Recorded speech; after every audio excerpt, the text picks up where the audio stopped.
vota a përkthehet automatikisht në mandate, pra aq sa që ke marrë vota, aq do kesh mandate? Absolutisht. A ndodh kjo në Shqipëri? Në Shqipëri nuk ndodh. Pse? Ka një parti aty ka marrë 64.000 vota, ka nxjerrë një mandat.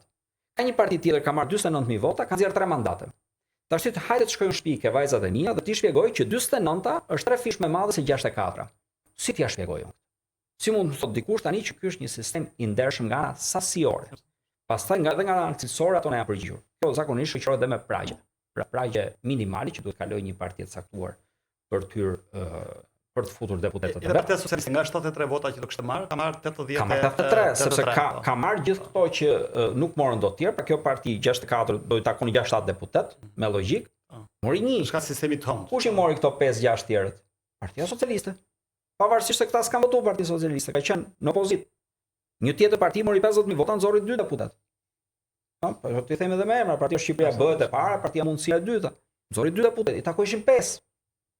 Kush i mori të tjerët? Por të qëndrojmë pak këtu zoti Ali Mehmet, partitë që ju sapo përmendët që janë dhe parti parlamentare, pra i referojmë Shqipëria bëhet e Partisë Mundësia, ato kanë propozuar si parakusht, njëna parakushtit që ato kanë për të bashkëpunuar me Partinë Demokratike, pikërisht përfshirjen e shqetësimeve të tyre elektorale te sistemi i ri zgjedhor që po negociohet mes Partisë Demokratike dhe Partisë Socialiste që të mos përsëritet e njëjta situatë për të disa të herë.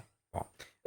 Kjo është e zauruar tashmë. Ju e dini që disa javë më parë ka pas një tavolinë nga Forumi për Dialogun Politik, ata organizuan, ku Partia Demokratike ka qenë e pranishme, unë kam qenë i deleguar, zoti Luciano Borxhi si kryetari i partisë, po dhe unë kemi qenë deleguar në atë tavolinë, ku shpreh ky shqetësim, nuk ishin pranishëm dy forcat politike që u përmendën, tavolinë nuk ishin, po kërkesat e tyre ishin të qarta dhe ishin pranishme, dhe u mor vendim dhe u mor angazhim, pati diskutim, patjetër.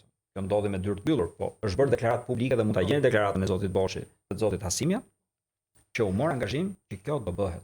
Nga kush do bëhet? Nga Partia Demokratike, se ajo ka numrat në parlament, ajo është e pranishme në Komisionin e Reformës Zgjedhore, është dhe Partia Mundësia, ka ndata një deputet, por është marrë angazhimi që të shkohet drejt një reforme zgjedhore që të përfaqësojë siç duhet cilën do forcë politike. Dhe pse është e rëndësishme kjo?